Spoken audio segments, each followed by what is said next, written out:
You blinked, and there it is. Yu-Gi-Oh became that schoolmate who used to be popular, even had a heartthrob phase. But nowadays, no one even remembers his last name. But hold on. Before the downfall, my friend, Yu-Gi-Oh was a true global phenomenon. Kids on the street wanting to become duelists, teens memorizing card game rules, and adults selling a kidney to buy booster packs. In this video, we're going to dig into the nostalgia chest and go through all the generations of the anime. From the nice Yugi with a psychopathic pharaoh spirit phase, all the way to that weird era where cards fought on motorcycles because why not, right? And of course, we're going to analyze how Konami managed to turn one of the planet's biggest hits into something that now survives on memories, cheap nostalgia, and online games designed to drain your wallet. So get your deck ready, activate the trap card of irony, and let's understand how Yu-Gi-Oh went from king of duels to king of flash sales. This is the rise and fall of Yu-Gi-Oh!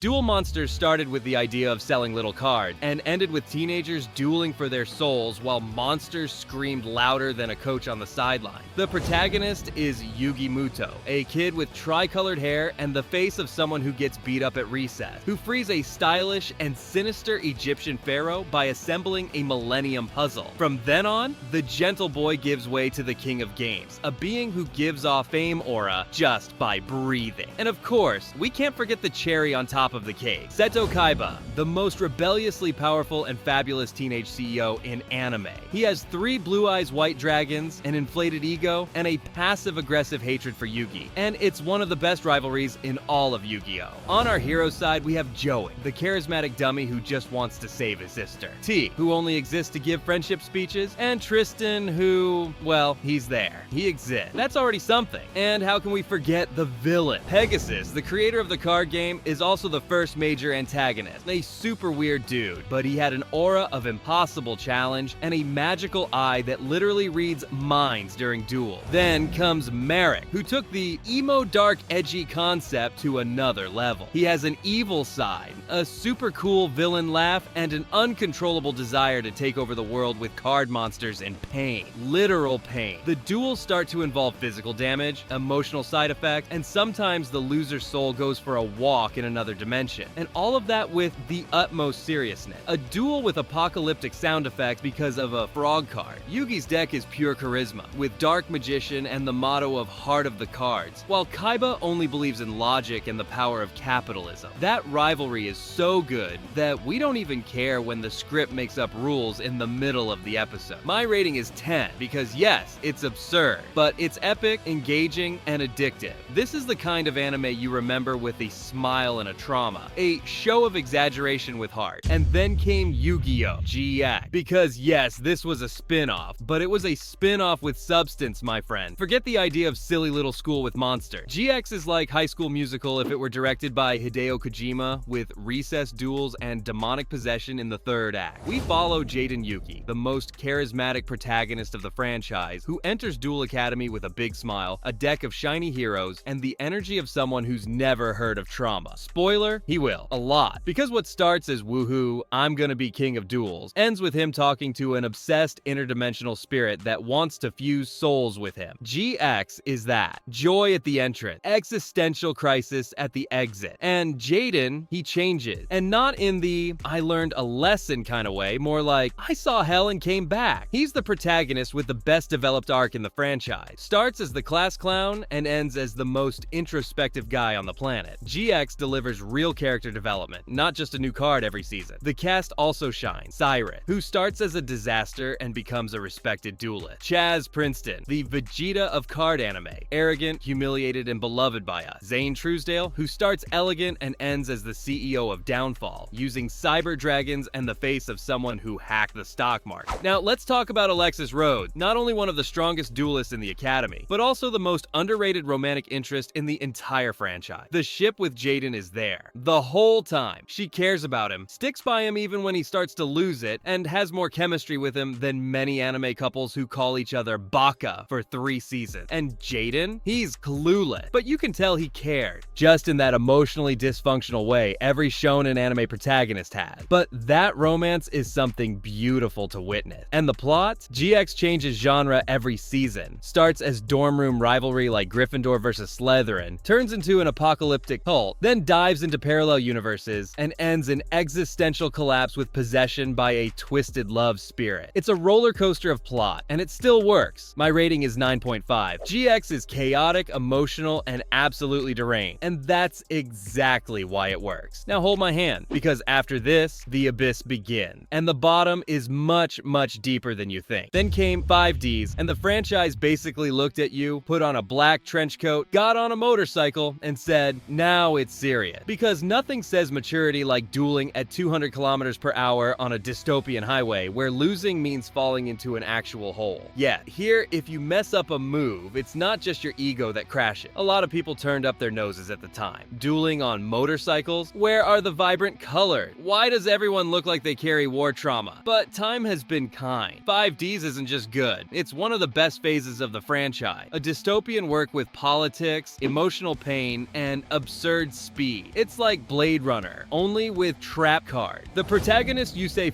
arrives with low-profile hero energy. No yelling card names or catchphrases. He builds his own motorcycle, his own deck, and still finds time to give motivational speeches with a look like he's seen his soul break. Seriously, the guy solves everything in silence. And you respect that, because Yusei is a protagonist with presence. He doesn't talk, he makes things happen. And the cast? One hit after another. Jack Atlas, the ex-friend turned rival who seems straight out of British theater with a turbo ego. A motorcycle Kaiba who shouts card names like they're Latin curses. Crow, the soft-hearted revolutionary, father of orphans, and Blackwing duelist who always seems one step away from blowing up the system. And of course, Akiza Izinski, one of the most well-written characters in the franchise. Psychic duelist with destructive powers, deep trauma, and a real redemption arc. Their relationship is full of tension, exchange glances, moments where she opens up, he supports her. This romance is built slowly. She evolves because of him, and he finds emotional support in her, even without knowing how to express it in words. It's very emotional to watch. You genuinely care about the character. Now, if you think this was just drama, no, my friend, there was action too. The Duel Runners tournament looked like F-Zero with card effect. The saga of the Dark Signers, an undead dueling for revenge while summoning gods that look like they came out of a Mayan sacrificial ritual. And the Earthbound Immortals, entities that destroy the city with one attack, and you still have to use the right card to survive the duel. Literally. Make a mistake? A bit. My rating is 10, because 5Ds didn't just want to entertain you. It wanted to leave a mark, and it did. There are no cheap jokes, no yelling mascot. This is emotional scars, dense narrative, and a soundtrack that feels like it's narrating the end of the world. Yusei doesn't shout, he plays. And Akiza isn't here to be the girl of the group. She is the group. And if you didn't get 5Ds at the time, maybe you were too young for art. And then we get to YuGiOhZexal, the moment when the franchise tripped on an imaginary rug, fell flat on its face, and still struck a pose like it nailed the landing. Here, the plan was obvious. Let's hook the younger audience. They just forgot one tiny detail: to put something in the script. Zexal is like that student who turns in an empty paper, but fills it with colorful drawings thinking no one will notice. At the helm of the disaster, we have Yuma Tsukumo, who, with all due respect, none, is the most annoying protagonist Yu-Gi-Oh has ever had. The kid is loud, impulsive, dumb with conviction, and acts like he's the new Yugi, even messing up when drawing a card. He is the living definition of confidence without foundation. His catchphrase is Katabinga, which apparently means I'm gonna mess up in style. And he does. Every time. Then we have Astral, a mysterious interdimensional being who's basically there to explain the plot. Not that it helped, because nothing makes sense anyway. He talks about number cards, which are shiny monsters scattered around for some reason not even he seems to know. Together, they go on a generic mission to save the world from something. Honestly, no one remembers. Not even the writers. The supporting cast? Throw them in the bingo of irrelevant. A rival with no presence, a villain with zero charisma, allies who feel like mobile game NPCs. Seriously, every new character that appears makes you want to ask, has this one shown up before? Or was he just created now by the anime's random character generator? And the story, dear God. It tries to be epic with alternate dimension, dark past, an endless tournament, a villain villain who looks like he's about to do something, but everything falls apart. It's rushed, badly written, emotionally empty. It feels like it was written by someone more concerned with selling booster pack than telling a coherent story. The drama is forced, the comedy is slapstick even by children's standards, and the so-called character development got stuck in some parallel dimension. And the duels? Boring. The XYZ system had potential, but the anime treats it like just another excuse to scream exaggerated monster names that disappear from the field in 2 turns. There's no tension, no strategy, just glitter, noise, and the same recycled speech about friendship and believing in yourself. And again and again. And that's only because visually it still fools you here and there with some cute animation. ZEXAL is the rock bottom of the franchise, and it still had the nerve to dig deeper. An anime that tried to be accessible and succeeded. Accessible enough to be ignored by everyone after 3 episodes. Now, speaking of Yu-Gi-Oh! ArcV, it's the classic seemed promising. It started full of energy, nostalgia, ambitious ideas, everyone excited, old fans smiling, the new generation interested. It was supposed to be the franchise's redemption, like the now it's happening moment for people tired of yelling Katabingu into the void. And for a while, it really seemed like it would. But then came the second half, and the script went downhill on a skateboard with no brakes and no helmet. The protagonist this time is Yuya Sakaki, a showy kid who wants to turn dueling into entertainment. Literally a good-hearted clown. And hey, he worked. Charismatic, cool design, pendulum cards, which are still confusing, and the so-called action duels, which are like normal duels, only with parkour. The vibe was, let's bring back the classic spirit with innovation. And up to the halfway point, it was flowing well. Interesting characters, multiple dimensions representing past eras, countless references. It seemed like we were about to watch the Avengers Endgame of the Yu-Gi-Oh! Universe. But then, in the third act, the anime simply got lost. Like, threw away the map and walked blindfolded into the abyss. That's when the interdimensional salad began. Characters change personality out of nowhere. Others disappear with no explanation. Nonsensical plot twists, gratuitous drama, chaotic pacing. And everything culminates in such a messy ending, it feels like the writers smashed their heads on the keyboard and hit send. The big villain, Zark. The duelist who became a god, the final boss of the entire mythology. He had everything to be legendary, and he even commands respect for about 5 minutes. Because then the plot speeds up so much it gives you chest pain. The final battle feels like a PowerPoint presentation with dramatic music. The 4 versions of the important girl, Rin, Ruri, Lulu, and Serena, who were supposed to be central pieces in the end, treated like NPCs in a side event. And Yuzu, who was supposed to be a co-protagonist and started off great, ends up as that girl playing piano in the corner that no one listens to. It's tragic, it's frustrating, it's character waste at the highest level. And that's being generous, because ArcV had creativity, it had soul, it had the courage to try something new and bold, but it had no direction. The anime started as a nostalgia feast and ended as a poorly seasoned lunch special. It threw in everything it could, paid tribute to past eras, but forgot to write a decent ending. ArcV is proof that good ideas don't survive on their own. They need structure, planning, coherence. And when all of that is missing, you watch 140 episodes just to ask in the end, so was it worth it? YuGiOh. VRAINS is the experiment where the producers looked at the franchise and thought, what if we made everything more serious, darker, more cyber? And up to that point, that's fine. The plan was solid. A mysterious protagonist, duels in a digital world, themes like identity, surveillance, revenge, heavy concept. But then came the execution, and VRAINS turned into a PowerPoint with cool effects and no soul. Our protagonist is Yusaku Fujiki, is that kind of protagonist with a dark past. He's completely different from all the previous leads. The guy was literally kidnapped as a child, kept in captivity, and psychologically tortured. Every time he lost a duel, he was subjected to electric shock. The result? He grew up with deep trauma, and his past never stopped haunting him. So he accepted his fate as a duelist and decided to become stronger, and that's when Playmaker was born. And it's this promising beginning that makes you root for him. You want to see the broken boy rise up, find justice in the system that destroyed his life. He's cold, antisocial, almost always too serious. But that that's exactly what makes him interesting. He's not there to make friends with Duel Monster. He's there to settle the score with his path. The problem? The execution. Yusaku had the potential to be the best protagonist in the franchise, easily, but the writing seems to forget what to do with him after building up all the tragedy. His emotional arc doesn't develop as much as it should, the duels become formulaic, and what could have been a deep story about trauma and revenge ends up becoming just another generic card game anime.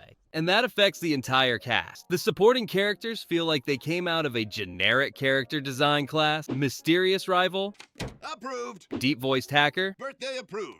Traumatized girl? Sure. But no one shine. No one has a soul. It's like watching NPCs trading cards in an abandoned MMO lobby. Even I, Yusaku's digital partner, who starts off as comic relief and ends as a villain with a philosophical speech, feels like he came from another anime. His emotional transition is so disconnected that you only realize he became the villain because he says, "Now I'm the villain." Congrats, points for honesty. And the duels? Technically, they're good. The Link summon system even brought some interesting complexity. The visuals are stylish, the digital setting is well done, but where's the impact? Where's the, oh my god, he's about to lose everything? Where's the audience feeling the weight of the play? VRAINS gives you the duel, but forgets to give you a reason to care about it. The series even tries to raise serious topics. Data control, surveillance, memory manipulation, all very Black Mirror, but without the good writing. In the end, it feels like a college paper from an IT major, properly formatted with the right references, but no soul. Nothing moves you, nothing connects. You just watch waiting to feel something that never comes. And that's just for the aesthetic, because VRAINS had potential but delivered an anime that feels like antivirus software. It works, protects the system, but no one loves it. It's cold, calculated, and forgettable. YuGiOhSevens isn't just a mistake, it's practically an apology disguised as a poorly made reboot. It's as if someone said, what if we took everything that made Yu-Gi-Oh legendary and threw it away with enthusiasm? And the studio replied, perfect, let's go. The protagonist of this abomination is YuGiOhTimeline, a kid with the energy of a mobile app mascot who decides the original game is too boring. And what's the solution? Creating the so-called Rush Duel, where you can summon whatever you want, whenever you want, as many times as you want. It's the screw balance mode in gameplay form. Forget strategy, forget tension. Now it's just slap cards on the table and hope the animation hides the chaos. The motto is no longer the heart of the card. Now it's just throw whatever crap in and hope the sound editor covers it with screams and explosions. It's Yu-Gi-Oh! Fast food, easy, loud, tasteless, and in the end you regret having consumed it. And the cast? My god. It looks like they came straight out of a random episode of Bananas in Pajamas with Beyblade duels. A bunch of characters who speak loudly, make weird faces, and throw bad jokes like confetti. The rival, so generic he could be mistaken for background filler. The girl in the group? She's there to say, come on guys, and nothing else. You look and think, do these characters really think they're the protagonists of something? Visually, it's another slap in the face to the franchise's legacy. The style was infantilized until it became preschool cartoon. Round shapes, exaggerated expressions, monsters that look like generic plushies. Seriously, there's a card there that looks like the mascot of a kid's cold medicine. The whole anime feels like a parody made by someone who hates the original series and had a tight deadline. The duels, no weight, no impact, no soul. Just a sequence of monsters jumping on screen with annoying sound effects and narratives that make ZEXAL seem like Shakespeare. The soundtrack, as forgettable as the plot. You finish an episode wondering if that actually happened or if your mind made up the trauma on its own. And that's being generous, because technically it's still functional animation. But as Yu-Gi-Oh, it's a monumental disaster. A reboot that should have been left in the bad ideas folder. Sevens isn't just bad, it's offensive. It's like someone activated a trap card called Dignity Cancellation, and it activates every time someone tries to defend this anime.